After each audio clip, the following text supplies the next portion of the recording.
342 La peur? Changer? Lumian n'avait pas prévu que Thermiboro laisserait un indice à un moment comme celui-ci. Que cet ange de l'inévitabilité ait eu pour objectif de profiter de l'occasion pour tendre un piège ou qu'il ait une autre intention, ou s'il cherchait simplement à éviter que des problèmes n'arrivent à son vaisseau à ce moment et à cet endroit particulier, il était clair que ce jeu apparemment banal de la tarte au roi cachait de profonds dangers cachés. Une fois déclenchée, elle plongerait toutes les personnes présentes dans un abîme périlleux. Lorsque le comte Pouffet évoqua l'aspect mystique, l'acte de sacrifier un morceau de tarte des rois à une divinité ou un ancêtre vénéré, Lumian soupçonna la présence d'un élément beyondé. Cela ressemblait au jeu de divination privilégié par de nombreux amateurs de mysticisme. À son grand étonnement, le problème s'est avéré encore plus grave qu'il ne l'avait initialement imaginé. Cela avait incité un ange à croire que lui au Lumian, un double séquence 7 était incapable de le gérer ou qu'il pouvait en être blessé. Alors que ses pensées lui traversaient l'esprit, Lumian avait du mal à comprendre les motivations de Thermiboro.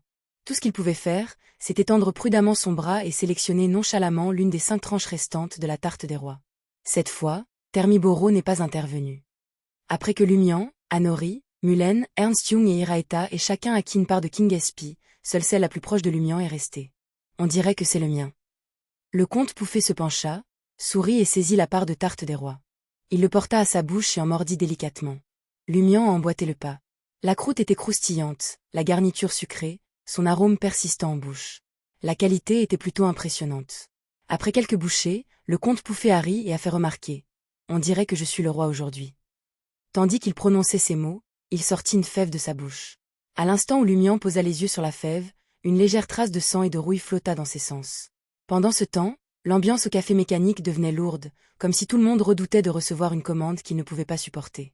Le comte Pouffet se leva de son siège, le dos tourné à la fenêtre qui donnait sur la rue, masquant le soleil qui projetait une légère ombre sur son visage. Son sourire semblait quelque peu sombre. Le regard du comte Pouffet se fixe sur la romancière Anori, un sourire malicieux dansant sur ses lèvres. Sortez du café et déclarez aux passants, je suis une merde de chien. Anori, qui était nerveuse, poussa un soupir de soulagement et répondit avec un sourire. Bien sûr. L'homme corpulent se leva de son siège et se précipita vers la porte, saisissant la poignée nichée dans la paroi latérale. Au milieu d'un bruit de grincement et de léger cliquetis, le bras mécanique se resserra soudainement, sa prise entraînant, la lourde porte en bois entr'ouverte. Anori s'est aventuré dehors et dans la rue.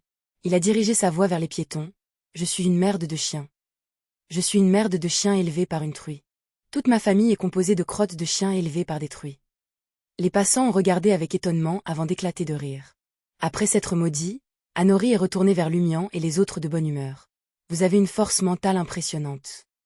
Lumian se força à reformuler, tu as vraiment la peau épaisse, d'une manière plus raffinée. La romancière Anori a ri et a déclaré, chaque fois que je suis coincée dans mon écriture, je me maudis sur le balcon. C'est la méthode la plus simple. Vous, les écrivains, avez vos particularités. Lumian se souvenait de sa sœur, qui se croyait atteinte d'un stade avancé du syndrome de procrastination. Anori prit une gorgée d'absinthe et se réinstalla. Son attention se tourna vers le comte Pouffet, qui, dos à la lumière, jetait son regard sur Mulen, le pâle et beau peintre. Gifle Iraeta. Mulen se détendit sur son siège, choisissant de ne pas se lever. Il se pencha en avant et donna une gifle au poète Iraeta. Iraeta, les cheveux clairsemés et les muscles du visage légèrement affaissés, restait imperturbable. Il tira simplement une autre bouffée de sa pipe. Remarquant l'examen minutieux de Lumian, il offrit un sourire désinvolte. En tant que poète, je dois apprendre à savourer la méchanceté qui m'entoure. Trouver la joie dans la malice. Quelle jeunesse poétique. Enfin, plus précisément, un homme poétique d'âge moyen. Lumian observa les participants au jeu, réalisant qu'à part le comte Pouffet, qui avait consommé la fève, rien d'autre ne semblait clocher. Le comte Pouffet changea légèrement de posture, ses traits toujours ombragés par le contre-jour. Il a dit à Ernst Jung, « Exprimez-moi votre loyauté. » Lorsque les chats noirs se réunissaient, ils se livraient souvent à divers actes audacieux. Dans une caractérisation plus contemporaine, ils étaient des avant-gardes de l'art de la performance. Par conséquent, Ernst Jung n'a eu aucun scrupule à s'agenouiller et à professer sa loyauté. Il le jugeait même insuffisant, sentant qu'il manquait d'excitation ou d'humiliation. Le comte Pouffet se tourna alors vers le poète Iraeta et lui dicta « Donnez tout votre argent au mendiant d'en face. » Iraeta fut déconcerté. Son cœur lui fit mal lorsqu'il répondit « Très bien. Comme vous le savez, je suis un pauvre. Ces 5 dernières années, j'ai à peine gagné 3000 verles d'or grâce à ma poésie. Chaque jour, je me demande quel ami pourrait organiser un événement et m'offrir une boisson gratuite. » Un poète tout à fait honnête.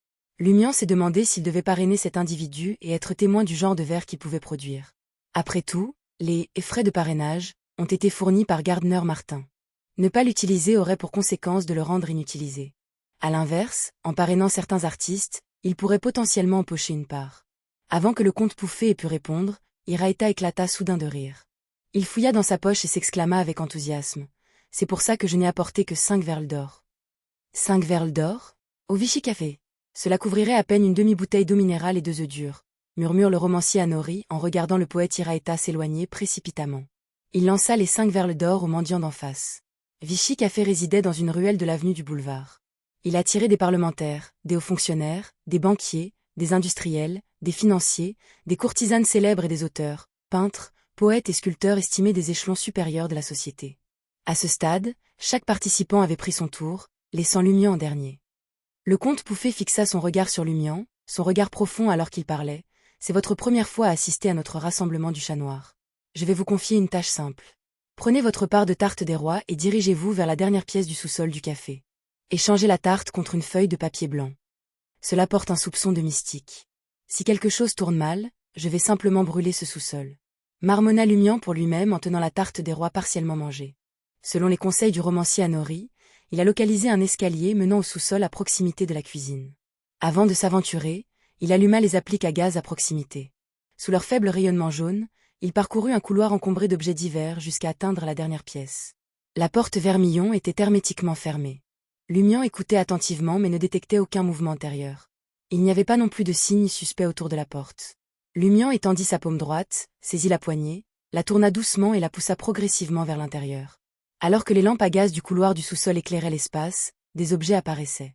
Ces objets étaient des têtes, regroupées dans l'ombre sombre, le regard dénué d'émotion, fixé sur l'intrus, à l'entrée.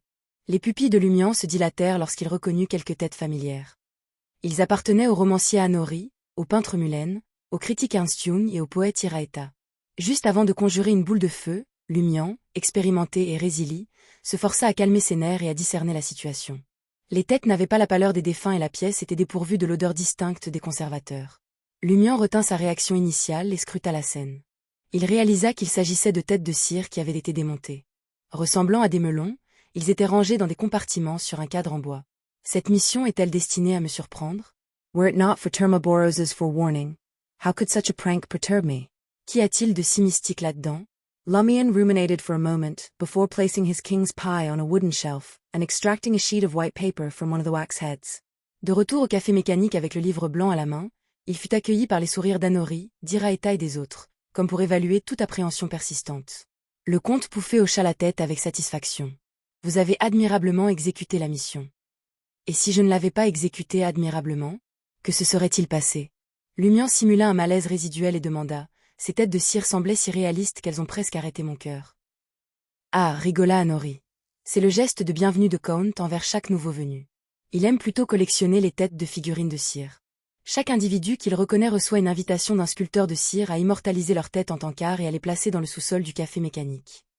C'est presque comme si vos têtes avaient été données au comte Pouffet. Lumian a regardé Anori et le cou des autres, mais n'a trouvé aucune trace de suture. Après s'être penché sur diverses rumeurs circulant dans le cercle des romanciers et avoir offert 2000 verles d'or pour parrainer le Chat Noir, Lumian prit congé. Alors qu'il partait, son regard balaya par inadvertance les tables à 2 pieds. Brusquement, les pupilles de Lumian se contractèrent. Il observa que le comte Pouffet, Anori et les autres avaient encore une tarte des rois inachevée dans leurs assiettes, tandis que l'assiette en porcelaine émaillée blanche qui contenait auparavant la tarte était maintenant vide. Il aurait dû y avoir une part de King Espy destinée à l'ancêtre de la famille Sauron. C'était parti. La perplexité de Lumian ne pouvait être cachée. Il fit un geste vers l'assiette à collation et remarqua. « Je me souviens qu'il restait une part de King Espy. » Le comte Pouffet rit et sirota son café. « Je l'ai mangé. »« Est-ce vrai ?» Lumian sourit en réalisant. Se détournant, il sortit du café mécanique, le sourire sur son visage s'affaiblissant progressivement. Le comte Pouffet n'avait pris que 2 bouchées de sa part de tourte des rois.